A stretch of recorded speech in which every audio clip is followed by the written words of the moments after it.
Cree en sus profetas es un programa que nos anima a estudiar la Biblia, pero corroborado y complementado con el espíritu de profecía. ¿Qué es el espíritu de profecía? En realidad es el consejo de Dios a través de profetas que a lo largo de toda la historia de la iglesia cristiana y de la historia del mundo, han escrito o han revelado las verdades tal como Dios quiere que sean entendidas. Por supuesto que hoy en día nosotros también creemos que el Señor tiene un espíritu de profecía constante, permanente a lo largo de toda la historia, hasta el día del fin, hasta su segunda venida de Cristo. Como iglesia creemos que ese ministerio o ese don profético fue entregado a Elena de White. Por eso que tratamos de complementar la Biblia con los consejos, con los escritos que ella nos ha dejado. El día de hoy vamos a analizar Mateo capítulo 14 y junto al pastor Bruno haremos este breve análisis. Bienvenido, pastor. Gracias, pastor Patricio. Una alegría, un gusto, como siempre, estar contigo, con nuestros amigos y con la posibilidad de profundizar un poco más en el mensaje de Dios y su palabra. Hoy, capítulo 14 de San Mateo y algunos pasajes seleccionados. Vamos entonces al versículo 23. Dice: despedida la multitud, subió al monte a orar aparte, y cuando llegó la noche, estaba allí solo. El concepto de la oración nuevamente se vuelve aquí a la historia de Cristo. Jesús oraba, Jesús era un hombre de oración, era un hombre que hablaba con Dios, con su Padre, consideraba este don de poder comunicarse con su Padre algo esencial. ¿Qué hacía Jesús o cómo lograba Jesús enfrentar toda la vorágine de su vida, las dificultades de su vida, los acosos que tenía constantemente del enemigo si no hubiera sido a través de la oración? ¿Qué dice Elena de White sobre todo este concepto de Dios y la oración? Bueno, tenemos que partir de la base que Él era Dios encarnado en la naturaleza humana y que si alguien podría haberse arreglado sin orar era Él. O sea, Él nos estaba mostrando a nosotros un camino también que para nosotros es estrictamente indispensable.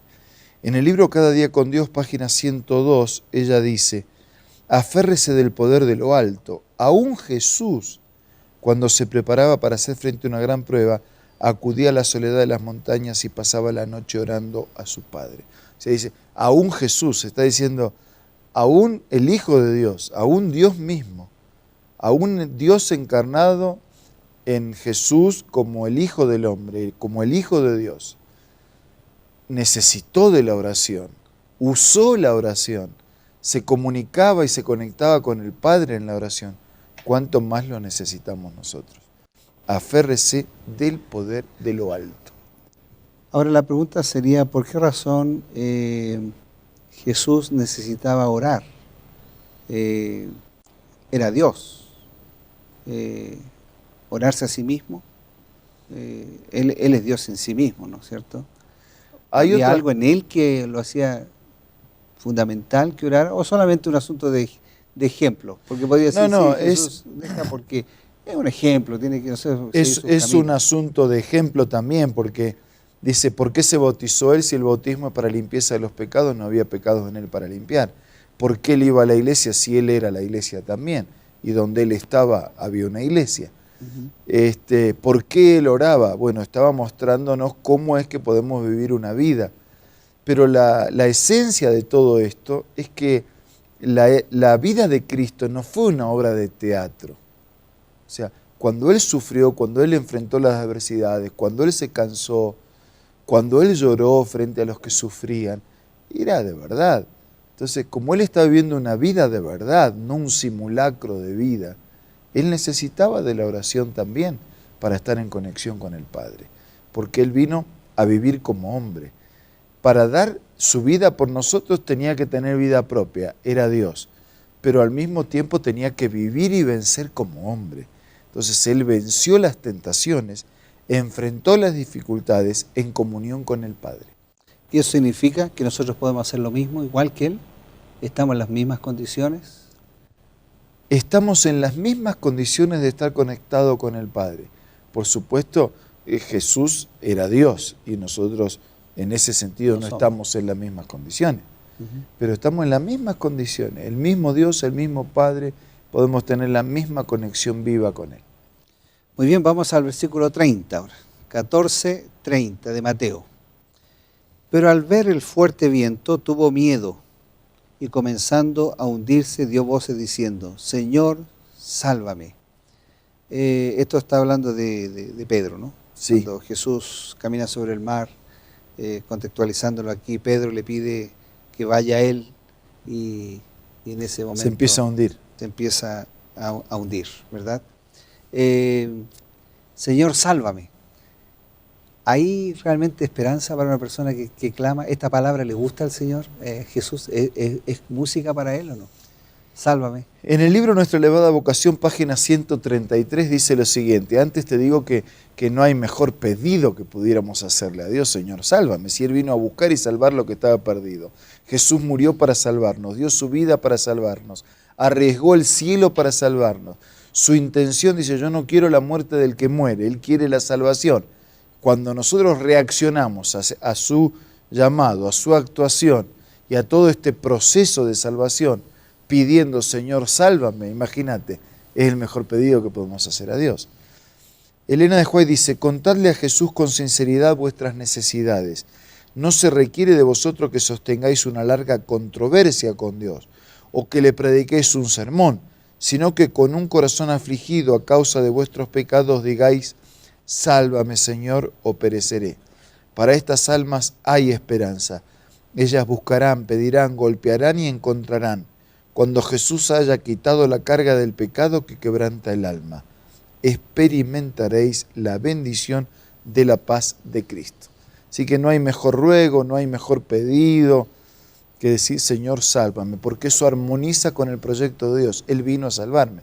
Isaías, hablando hacia el futuro, dice que un día el Señor verá el fruto de la aflicción de su alma y quedará satisfecho. O sea que lo que Él quiere es la salvación.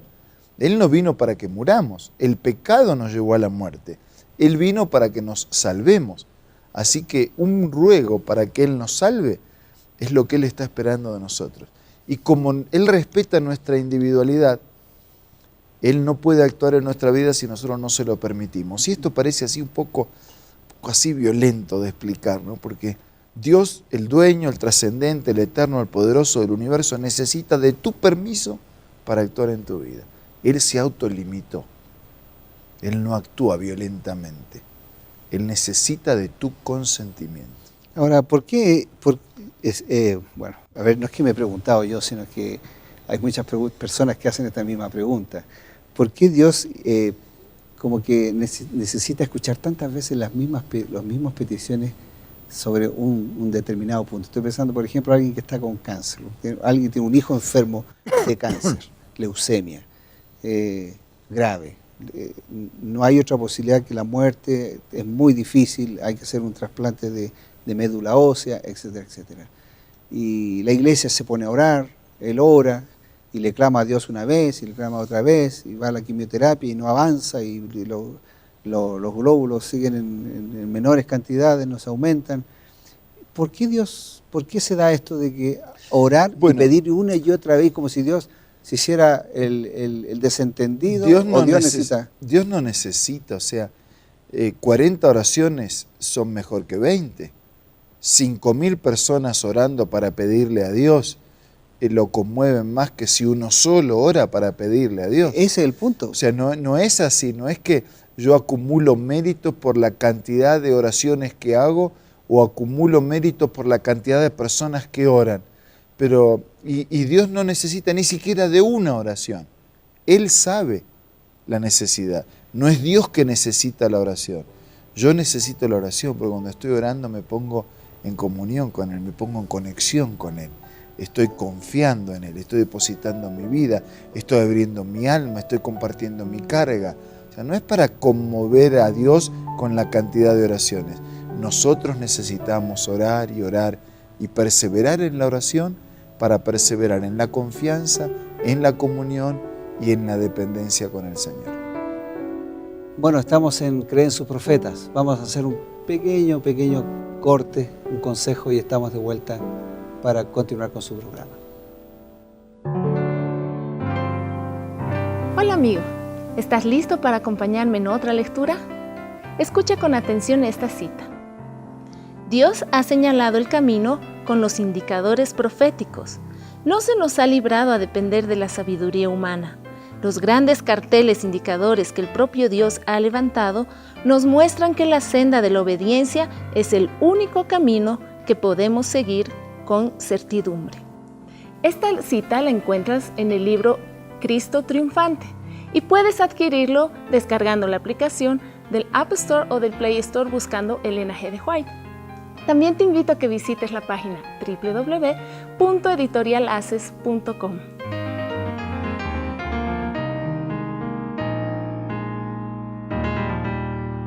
Fue muy bueno estudiar la Biblia con ustedes el día de hoy. Queremos solamente dejar unos segundos para que el pastor Bruno nos dé los consejos finales. No, solamente recordar declaraciones de Jesús en relación a este tema, presentes también en el libro de Mateo. Él dice, pedid y se os dará, buscad y hallaréis, llamad y se os abrirá. Entonces vamos a acercarnos a Dios con la seguridad de estar ligados y mantenidos en su presencia. Ahora vamos a orar. Querido Señor, danos como Pablo un espíritu de orar sin cesar, que nuestra vida sea una permanente oración delante de tu presencia, es decir, de comunión contigo, de vínculo contigo, de caminar juntos, de confianza. Bendice a nuestros amigos. Si alguno está atravesando por esos momentos que parece que una oración no ha sido nunca contestada, parece que se demora en el tiempo, si alguien está necesitando de una intervención especial de tu parte en este momento, te ruego, Señor, que abraces con tu gracia a todos. Amén. Lo pedimos, lo agradecemos en el nombre de Jesús. Amén. Amén. Espero que haya disfrutado este programa. Queremos estar con usted en el próximo. No se lo pierda. Cree en sus profetas, un programa de Nuevo Tiempo que traemos diariamente a su casa.